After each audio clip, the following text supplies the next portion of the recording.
ter vivido e que possamos viver de fato a palavra do Senhor.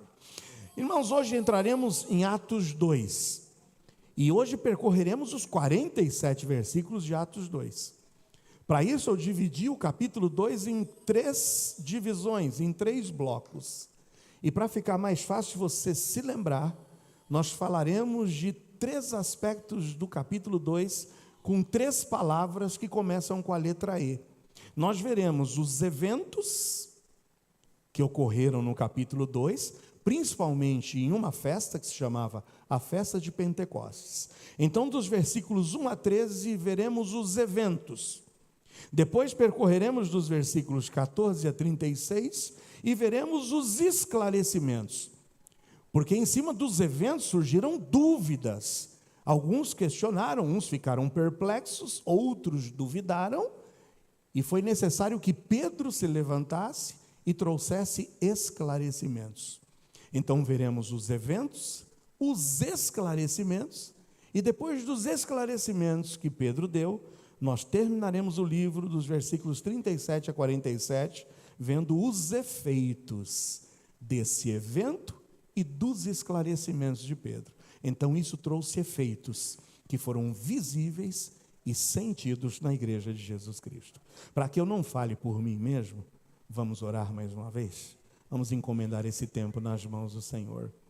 Pai, chegamos a esse tempo importantíssimo, em que eu quero rogar que o Senhor me instrua através do Espírito Santo, para que tudo que nós possamos observar à luz da sua palavra, seja, ó Deus, completado em nossos corações pela ação do Espírito Santo, e saiamos daqui convencidos dos eventos, dos esclarecimentos, mas muito mais dos efeitos que isso trouxe para a igreja de Jesus Cristo, e que esses mesmos efeitos sejam vividos e sentidos por nós, em nome de Jesus. Amém. Com a Bíblia aberta, nós vamos primeiro ver os 13 primeiros versículos, onde eu disse para vocês que veremos os eventos.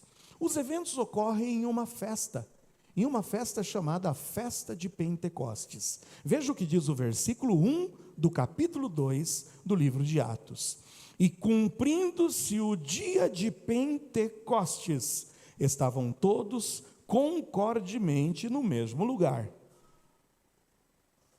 Cumprindo-se o dia de Pentecostes.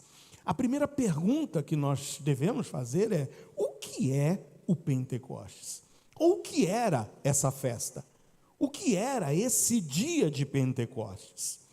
O Pentecostes era uma festa judaica, que fora estabelecida já desde quando Moisés recebe as leis, o decálogo, mas recebe todas as instruções também de como a nação de Israel seria conduzida, como seriam suas relações cívicas, como seriam também as festas que eles deveriam festejar, comemorar e promover. Então, Pentecostes, a palavra pente, nos lembra 5 dezenas, 50 dias. A festa de Pentecostes ocorria 50 dias após a Páscoa. Então, olha que interessante, Jesus Cristo, ele é levado à cruz justamente no período de comemoração da Páscoa, tanto que Jesus Cristo se apresenta como sendo a nossa Páscoa. Lá no livro de Êxodo, quando a Páscoa foi estabelecida, vocês se lembram que um cordeiro era imolado, o sangue era derramado, aspergido na porta, e o sangue daquele cordeiro, a fé e a obediência em aspergir aquele sangue no umbral da porta, trazia àquela família que confiou na palavra de Deus a libertação, a salvação. Então olha que interessante, Jesus vem e ele é o Cordeiro de Deus que morre em nosso lugar. Jesus morre na Páscoa e ressuscita no domingo de Páscoa. Agora olha que interessante, abrindo a sua Bíblia lá no Antigo Testamento, Levíticos 23, 15 e 16. Abre lá no Antigo Testamento, Levíticos 23, 15 e 16.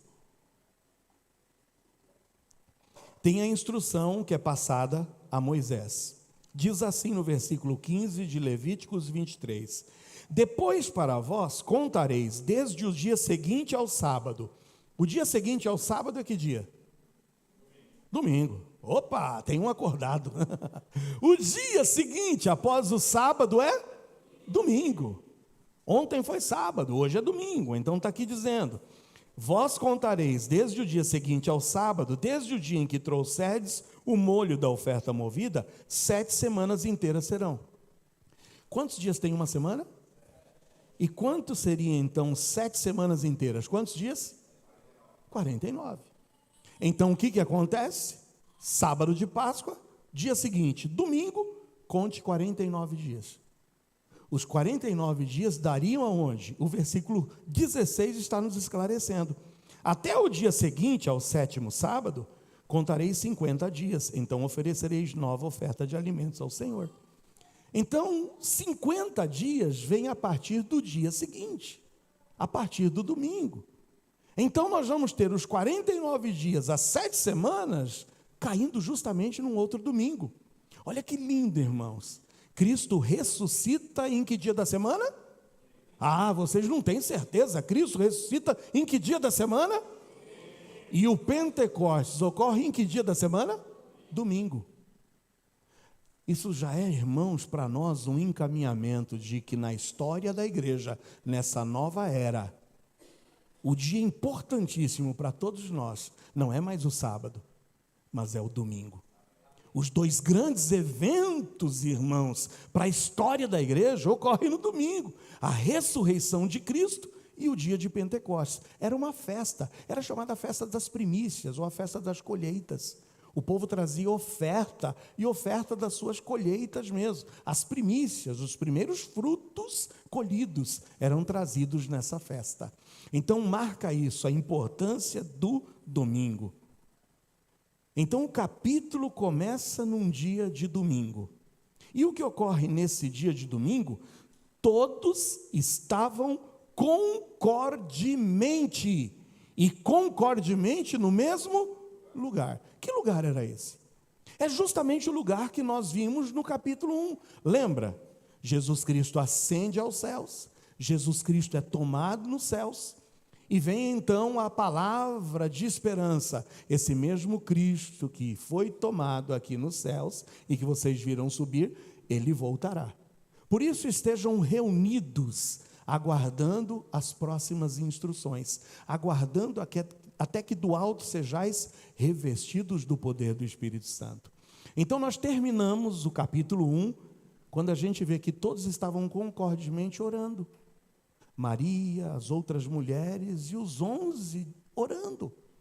Deliberaram, pedindo orientação de Deus a quem seria o outro que se somaria aos 11 no lugar de Judas. E eles estavam lá concordemente reunidos no mesmo lugar, concordemente na convicção da ressurreição, concordemente na crença e na esperança da volta de Cristo, concordemente perseverando em oração, concordemente seguindo a direção de Deus, concordemente aguardando as promessas, e entre as promessas, a maior das promessas que o Senhor Jesus havia feito e que seria para ele nos próximos dias, que era o revestimento do poder do Espírito Santo.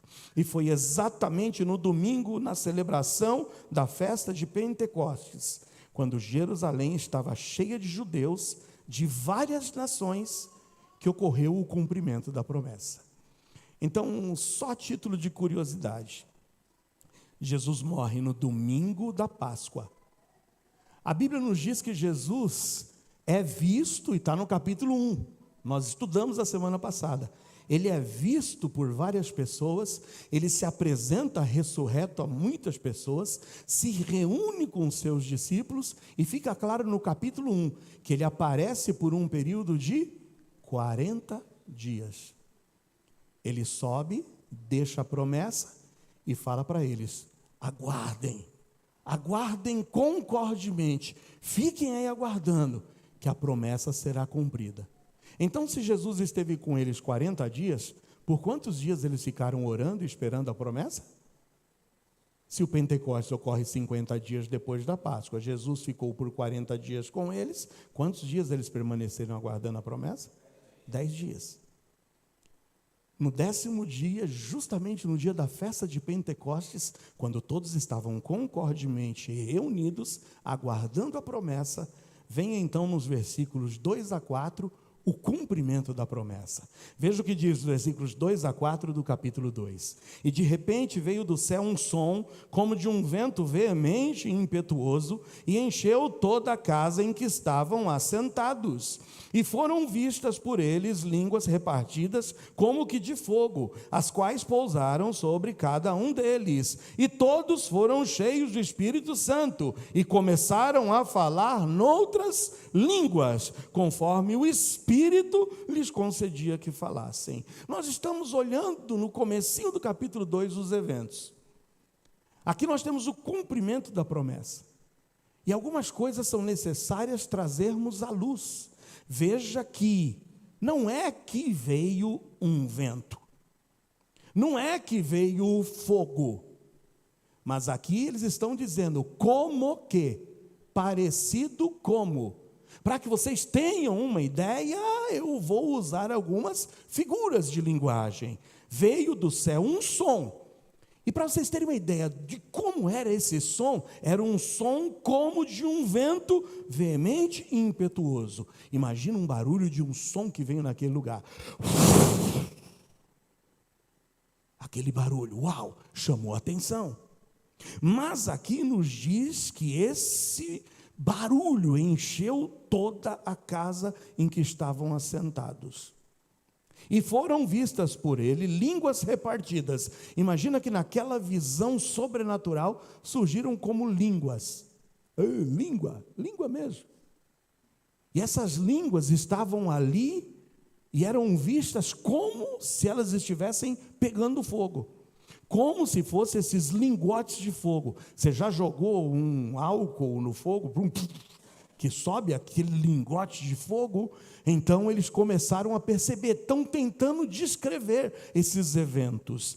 E eu sei que o resultado foi que essas línguas, como que de fogo, não pensa que era fogo, é parecido. A imagem era como se fosse de fogo, repousou sobre cada um deles e diz que eles foram cheios do Espírito Santo e começaram a falar noutras línguas, conforme o Espírito lhes concedia que falassem. O que esse evento significa, esse cumprimento da promessa? Primeiro, irmãos, que é um fato histórico. A gente não deve esperar que isso se repita. Que o mesmo som, que o mesmo ruído virá, que as mesmas línguas virão aqui como que de fogo, que vão repousar sobre a cabeça de todos nós e que nós vamos começar a falar noutras línguas. Isso é um evento histórico, uma promessa. E é por isso que esse evento, esse fato histórico, vem para cumprir a promessa que havia sido feita no capítulo 1:8. Em 1:8 diz: mas recebereis a virtude, ou seja, o poder que há de vir sobre vós, e ser-me-eis testemunhas, tanto em Jerusalém como em toda a Judéia e Samaria, e até aos confins da terra. Promessa feita, promessa cumprida. Mas espera aí, pastor, que cumprimento de promessa é essa? Jesus havia dito: esperem que vocês serão revestidos de poder para testemunhar.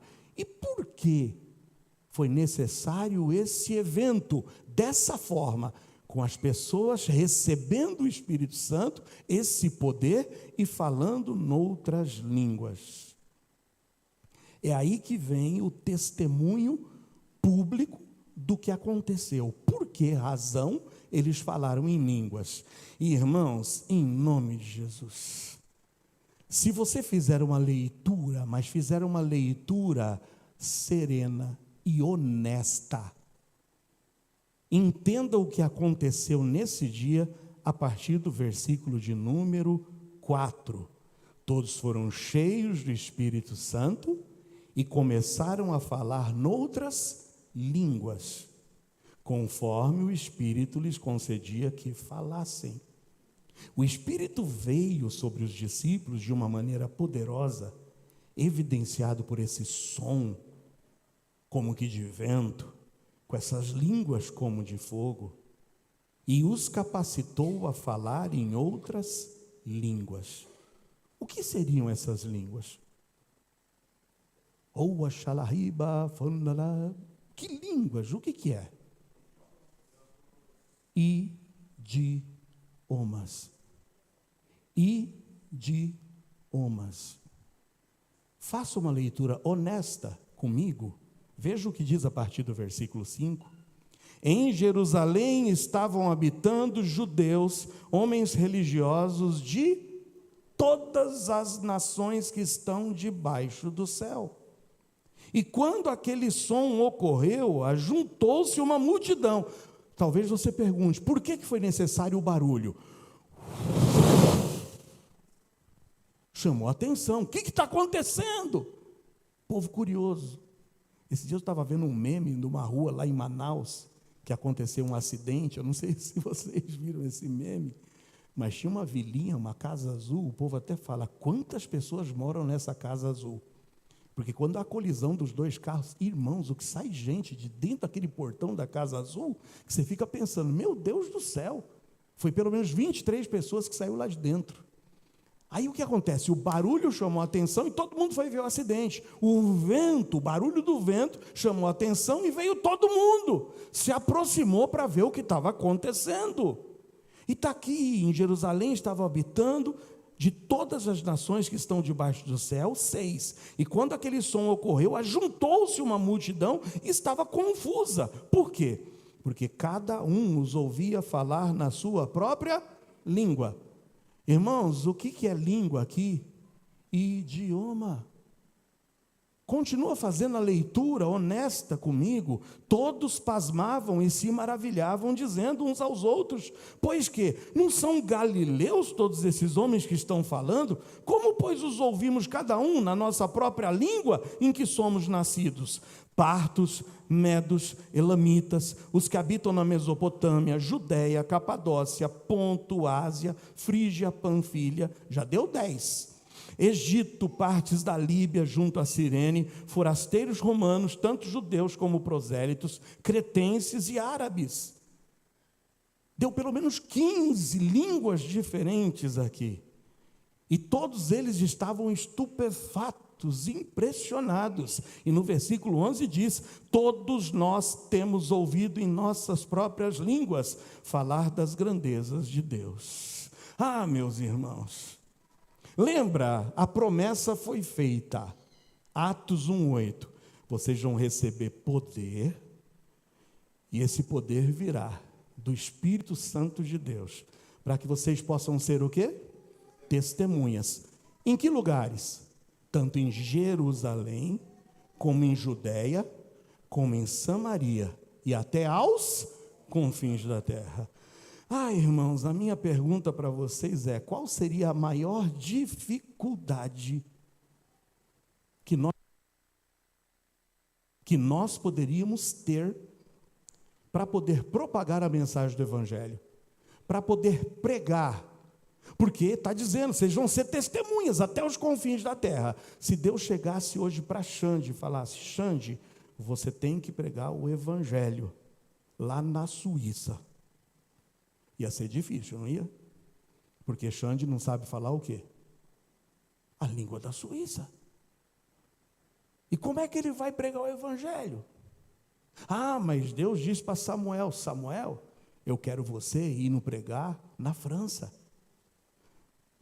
Samuel diz, eu não falo francês. Imagina chegando para João e falando, você vai pregar para os chineses. O João poderia dizer, meu Deus do céu, não tinha uma língua mais fácil para mim, não. Mas o Espírito Santo veio para capacitá-los e dizer para eles, nada impedirá que pelo poder de Deus, vocês possam ir e pregar a palavra, o Evangelho. Capacitação especial, revestimento do poder.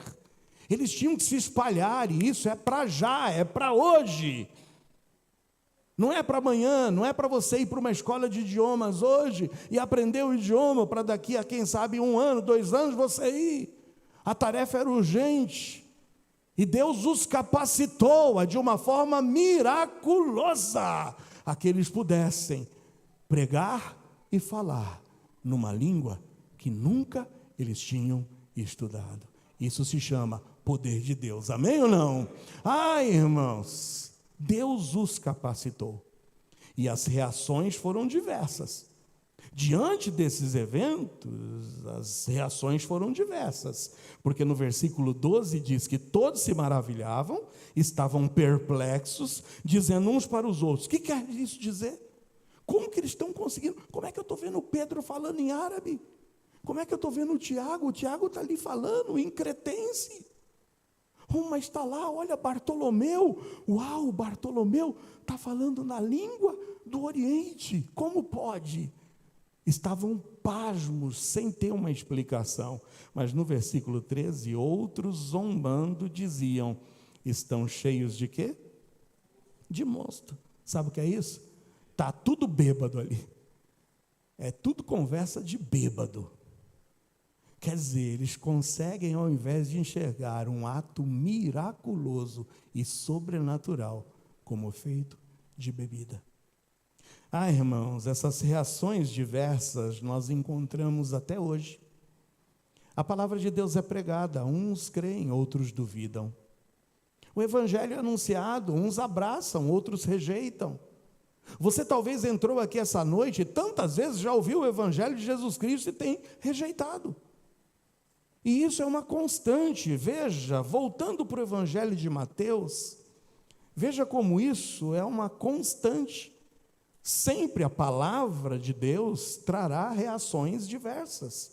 Em Mateus 28, 16 e 17, está escrito: os 11 discípulos partiram para a Galiléia, para o monte que Jesus lhes tinha designado. E quando o viram, o adoraram. Mas alguns o quê? Duvidaram.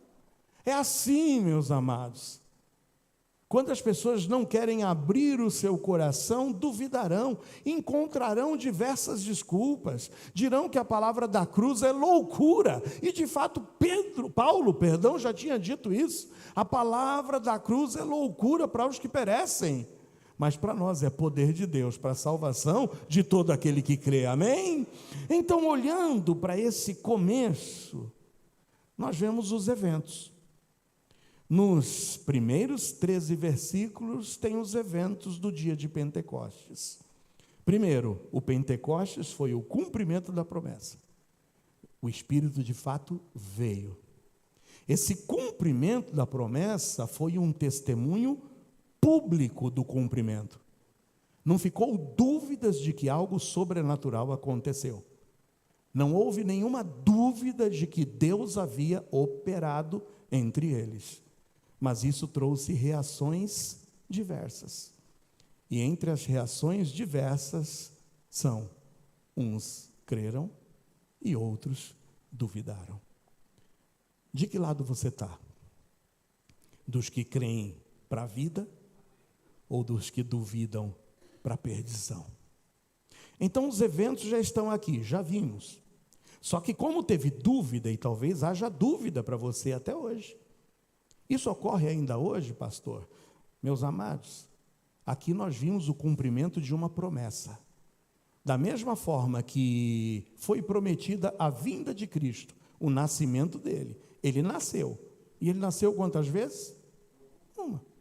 Da mesma forma que é anunciado na Bíblia e diz que ele voltará. Quantas vezes ele voltará? Uma. Da mesma forma que foi dito: o Espírito Santo virá e os revestirá. O cumprimento aqui foi feito.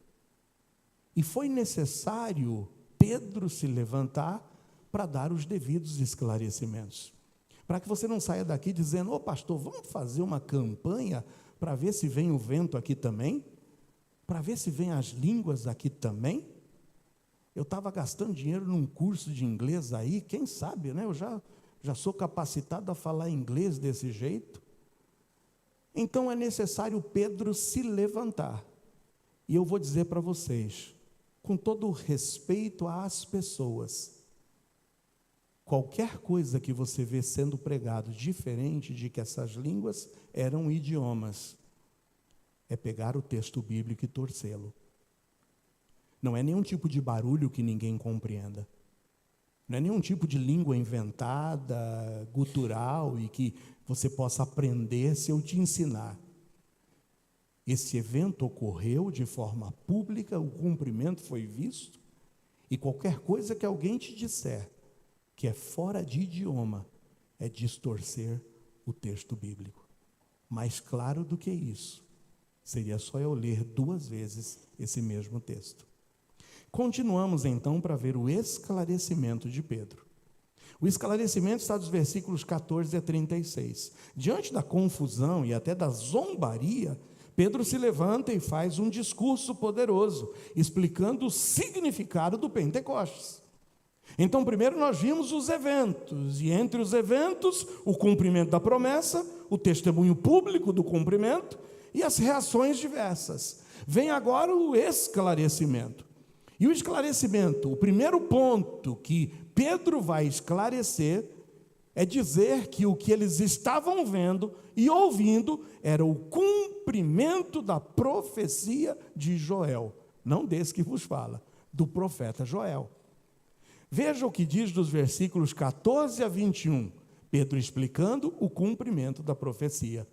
Pedro, porém, pondo-se em pé com os 11, levantou a sua voz e disse-lhes: Homens judeus e todos os que habitais em Jerusalém, seja-vos isso notório, e escutai as minhas palavras. Estes homens não estão embriagados, como vós pensais, sendo única e tão somente a 3ª hora do dia.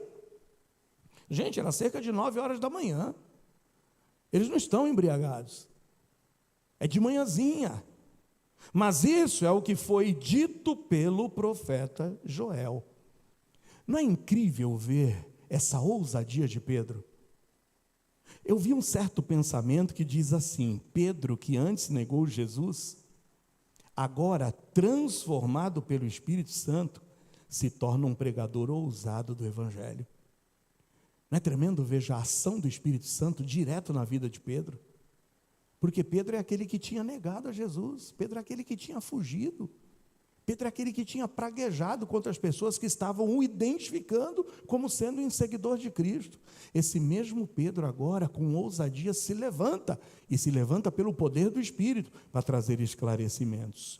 Pedro diz que o que aconteceu não era embriaguez, mas era o cumprimento da profecia de Joel, sobre o derramamento do Espírito nos últimos dias, citando nos versículos 17 a 21, se você pegar o texto de Atos 17 a 21, nós não vamos ler agora, mas você pode ler quando chegar em casa e compará-lo com o livro de Joel 2, 28 a 32. As palavras que Pedro vai utilizar dos versículos 17 a 21 é exatamente a explicação do que Pedro, ou do que Joel havia profetizado no capítulo 2 de Joel, dos versículos 28 a 32. Portanto, Pedro deixa claro que Deus estava inaugurando uma nova era. Exatamente com essas palavras que ele diz. Joel já tinha profetizado que na nova era, num novo tempo, e eu digo para vocês, traduzindo, uma nova dispensação, um novo período de tempo, com o nascimento e a revelação da igreja, seria uma época, uma era em que o Espírito Santo iria agir. O Espírito Santo iria capacitar, e não haveria limites para que nós pudéssemos deixar de pregar a palavra de Deus. Não haveria impedimentos, não haveria limitações, mas o Espírito Santo seria o agente capacitador. A era da igreja hoje, ela tem a vantagem sobre todas as eras passadas, por ser a era onde o Espírito Santo hoje está acessível a todos aqueles que creem. Irmãos, no passado, no Antigo Testamento, não era assim. O Espírito Santo vinha para cumprimento de algum trabalho específico na vida de algumas pessoas escolhidas. É só a gente perceber o que aconteceu com Sansão. Lembra? Sansão, a Bíblia nos diz que Deus o escolheu desde o nascimento, deu instruções a seus pais de como deveriam cuidar dele. E Sansão, a Bíblia diz que quando ficava cheio do Espírito Santo, lhe vinha uma força descomunal. Quando o Espírito Santo enchia a vida dele, ele tinha uma força que ninguém conseguia controlá-lo. com uma queixada de jumento, matou vários filisteus. Mas em um determinado momento, o que aconteceu? O pecado na vida de Sansão fez com que o Espírito Santo o deixasse. E era assim no Antigo Testamento. O Espírito Santo realizava uma obra, e dependia de a obra ser realizada, para o Espírito Santo sair, cumprir a minha missão, ou o pecado poderia fazer com que o Espírito Santo abandonasse aquela vida. E vocês vão se lembrar que quando o Espírito Santo abandonou Sansão por conta do seu pecado e desobediência, os seus olhos foram vazados pelo inimigo, ele estava agora como chacota para o inimigo, virando um moinho como se for uma mula. Até o momento em que Sansão se arrepende, clama ao Senhor e diz: Senhor, se apiede de mim. Ele reconhece o seu pecado, e fica claro lá no livro de Juízes, que o Espírito Santo voltou a possuí-lo, a tomar conta dele, e ele então, escorado nas colunas daquele templo, coloca o templo abaixo. Irmãos, era assim no Antigo Testamento. O Espírito Santo vinha, saía. Saul, o próprio Saul, cheio do Espírito Santo, profetizava. O mesmo Saul que depois, sem o Espírito Santo, não conseguia mais ter a direção de Deus, e foi buscar direção com uma feiticeira. O Espírito já não falava e não se comunicava com Saul. Essa percepção do Antigo Testamento, das idas e das vindas do Espírito Santo, fez com que Davi escrevesse no Salmo 51, o seu pedido, o seu rogo, o seu apelo a Deus depois de ter pecado, dizendo: cria em mim um coração puro, torna a dar a alegria da tua salvação, e não retires de mim o teu Espírito Santo. O Espírito no Antigo Testamento vinha e saía. Mas, amados irmãos, Jesus Cristo veio aqui e disse: eu vou, mas eu vos enviarei o Espírito Santo, não mais provisório, não mais temporário, não somente para o cumprimento de uma missão, mas ele virá e estará com vocês para sempre. Louvado e bendito seja o Senhor, porque todo aquele que crê no Evangelho e se converte, se arrependendo dos seus pecados, ele é selado com o Espírito Santo, e o Espírito Santo jamais o abandonará, jamais o deixará. Jamais ficaremos sem, órfãos do Espírito Santo de Deus. Por isso que essa palavra foi dada por Pedro. Esse é o cumprimento da perenidade do Espírito Santo. Ele será agora perene. Ele veio e vocês viram, vocês ouviram, e precisam saber que isso é o cumprimento de uma profecia. E o Espírito Santo vem aqui agora para me encher e lhes tornar conhecido que Jesus Cristo é o Salvador. Amém ou não? Ousadamente, cheio do Espírito Santo, Pedro diz isso em Atos 2, a partir do versículo 22. Veja a declaração, a afirmação de que Jesus é o Salvador. Atos 2, 22. Homens israelitas, escutai essas palavras: a Jesus Nazareno, homem aprovado por Deus entre vós, com maravilhas, prodígios e sinais, que Deus por ele fez no meio de vós, como vós mesmos bem sabeis. A este que vos foi entregue pelo determinado conselho e presciência de Deus, prendestes, crucificastes e matastes pelas mãos de injustos, ao qual Deus ressuscitou, amém? Desfazendo as dores da morte, pois não era possível que fosse retido por ela. Nos versículos 25 a 29, continuando a leitura, Pedro vai citar as palavras de Davi no Salmo de número 16. Então, dos versículos 25 a 29, Pedro dirá: não somente isso é o cumprimento predito por Joel, mas isso aqui é o que Davi também escreveu no Salmo 16. E a partir do versículo 30 de Atos 2, Pedro continua o seu discurso dizendo: sendo pois profeta e sabendo que Deus lhe havia prometido com juramento que do fruto de seus lombos, segundo a carne, levantaria o Cristo para o assentar sobre o seu trono. Aqui está Pedro falando de Davi. E antevendo isso, disse da ressurreição de Cristo, que a sua alma não foi deixada no inferno, nem a sua carne viu a corrupção. Por isso Deus ressuscitou a esse Jesus, do que todos nós somos testemunhas. Pedro, ousadamente, cheio do Espírito Santo, faz os devidos esclarecimentos. O que vocês estão vendo é o cumprimento da profecia de Joel. O que vocês estão vendo é a exaltação de Jesus Cristo como Salvador.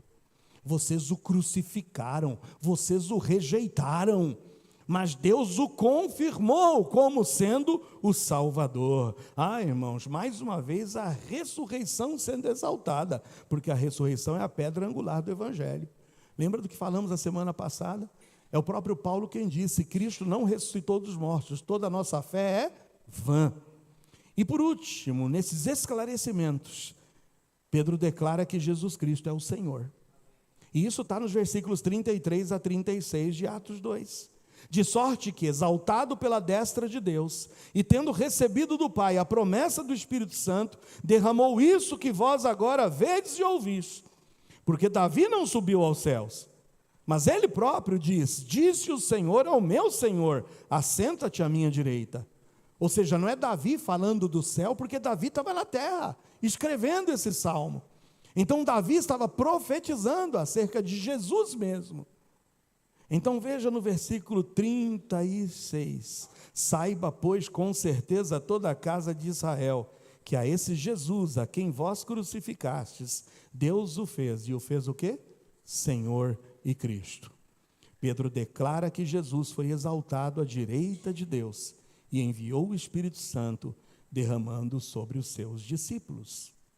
Bom, nós já vimos dois E's. O primeiro E, eu disse que nos 13 primeiros versículos nós vimos o que? Os eventos.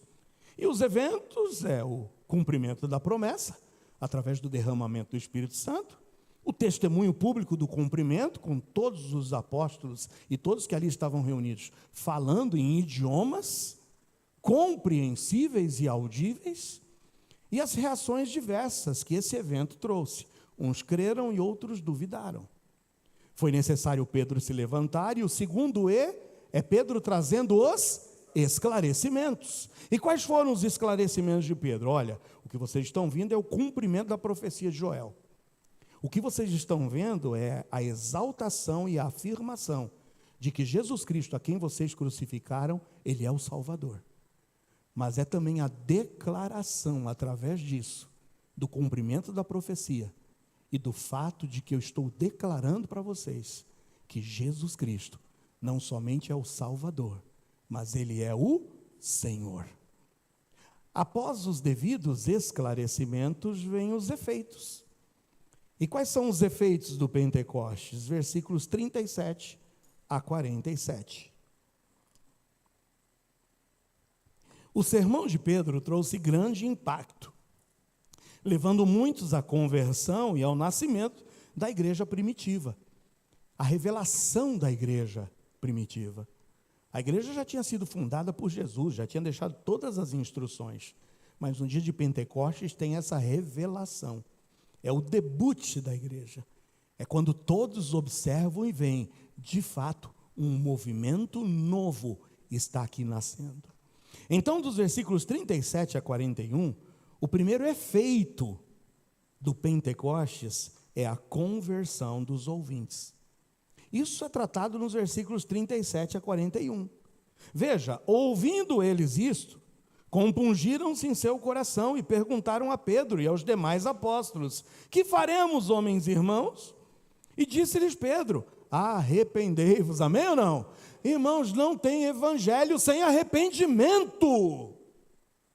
A igreja nasce, o primeiro efeito do nascimento, o primeiro efeito do Pentecostes, o primeiro efeito de pessoas cheias do Espírito Santo, anunciando o evangelho, é trazer aos ouvintes arrependimento.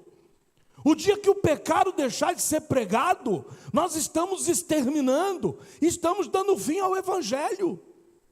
Porque a primeira palavra, o primeiro efeito, é a conversão nos ouvintes. Mas a conversão só foi possível porque Pedro falou da necessidade do arrependimento. Arrependei-vos e cada um de vós seja batizado em nome de Jesus Cristo, em remissão de pecados, e recebereis o dom do Espírito Santo. Arrependam-se, porque sem arrependimento não tem Espírito Santo. O Espírito Santo é só para aqueles que creram e se converteram. E ele continua dizendo, porque a promessa diz respeito a vós, a vossos filhos, a todos os que estão longe, a tantos quantos Deus nosso Senhor chamar. E com muitas outras palavras isso testificava e os exortava dizendo, salvai-vos dessa geração perversa. E eu me pergunto hoje, irmãos, estamos ou não estamos vivendo numa geração perversa?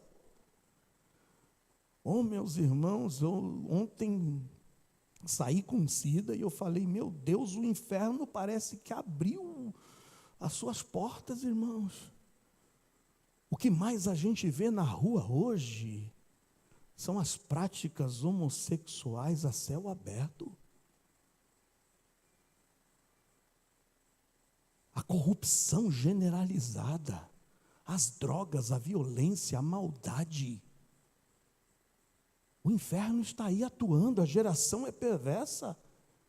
Por isso que diante dessa geração não tem outra palavra a ser pregada, senão arrependei-vos, amém ou não? Arrependei-vos. E o resultado, o efeito foi a conversão. Veja o versículo 41, de sorte que foram batizados. Agora, foram batizados quem? Os que de bom grado receberam a sua palavra, amém ou não? Nós estamos com a preparação de uma classe de batismo. E tem vaga para mais gente na próxima classe que for abrir, em nome de Jesus. Porque aquele que se arrependeu precisa dar o próximo passo. Aquele que se converteu precisa dar o próximo passo. O que te impede de ser batizado? Se você já se arrependeu, é o próximo passo a ser dado.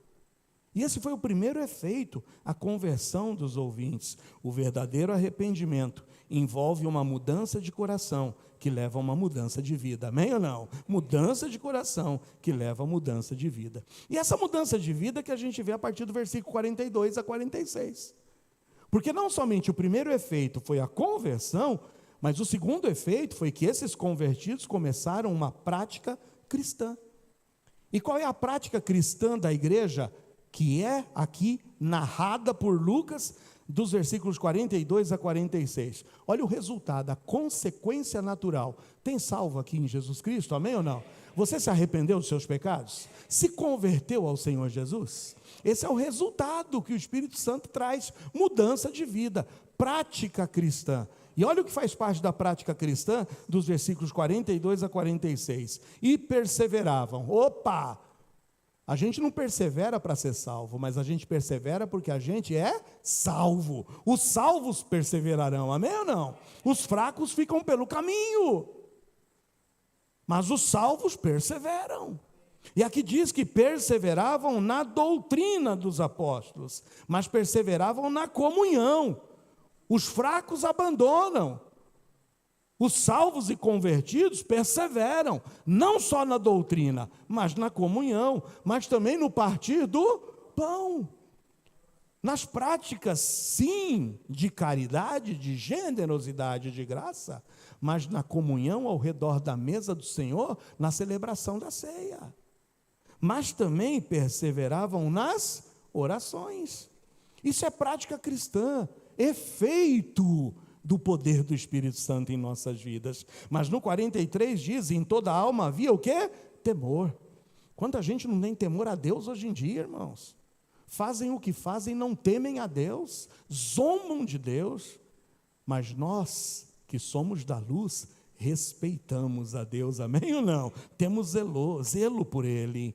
Muitas maravilhas e sinais se faziam pelos apóstolos, e todos os que criam estavam como? Juntos. Porque tinham tudo em comum, e é disso que vem comunidade. Comunidade é ter em comum. E vendiam suas propriedades e bens, e repartiam com todos, segundo cada um havia de mister. A generosidade era tão grande que eles não podiam ver alguém passando por uma necessidade. Chegavam a vender seus bens, se preciso fosse, para repartir também. Generosidade. E perseverando unânimes, todos os dias no templo e partindo o pão em casa, comiam juntos com alegria e singeleza de coração. Diz Dietrich Bonhoeffer que a igreja primitiva é um modelo de como a comunidade cristã deve viver em unidade, amor e devoção a Deus. Esse aqui é um pouquinho dos efeitos de vidas convertidas aos pés de Jesus. E por último, nós vemos o crescimento natural da igreja. O efeito natural é o crescimento da igreja. Isso está no versículo 47. Veja o que diz o versículo 47. Louvando a Deus e caindo na graça de todo o povo, todos os dias, o que acontecia? Acrescentava o Senhor à igreja aqueles que se haviam de salvar, amém ou não? É isso que vai acontecer naturalmente, se o Espírito Santo controlar a tua vida, se o Espírito Santo dominar o seu ser, se o Espírito Santo você permitir que ele lhe capacite. O resultado natural, gente, os efeitos serão esses: primeiro, conversão; segundo, prática cristã na perseverança, e não olhar para trás, e não voltar para trás. E o terceiro, naturalmente, virá o crescimento da igreja, através do acréscimo de pessoas que vão olhar para o teu testemunho, para a tua vida, para a minha vida, e vão querer dizer: eu quero isso para mim também, eu quero esse Jesus para mim também. Estás dando testemunho ou não?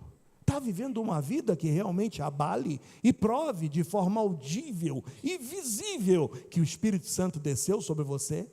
E que você de fato é controlado por Ele? Ah, irmãos, isso aconteceu no dia em que você se converteu. Eu acho interessante que a igreja primitiva não tinha edifícios, não tinha programas e não tinha tecnologia. Vou repetir mais uma vez. A igreja primitiva não tinha edifícios, não tinha programas e nem tecnologia, mas ela crescia. E crescia porque tinha o mais importante: o poder do Espírito Santo de Deus, amém ou não? É Ele que convencerá o homem da justiça, do pecado e do juízo. Eu concluo a mensagem de hoje à noite dizendo que o capítulo 2 de Atos é um dos mais importantes, porque ele relata o cumprimento da promessa de Jesus acerca do derramamento do Espírito Santo e o início da igreja com os primeiros cristãos, que através do Espírito Santo agiram para glorificar a Cristo e edificar a sua igreja. O Pentecostes, amados irmãos, não foi apenas um evento histórico, mas ele é um chamado para a igreja de todos os tempos a viver, e acima de tudo, a viver na dependência e no poder do Espírito Santo. Porque a Bíblia não é apenas um livro a ser lido, mas um livro a ser vivido.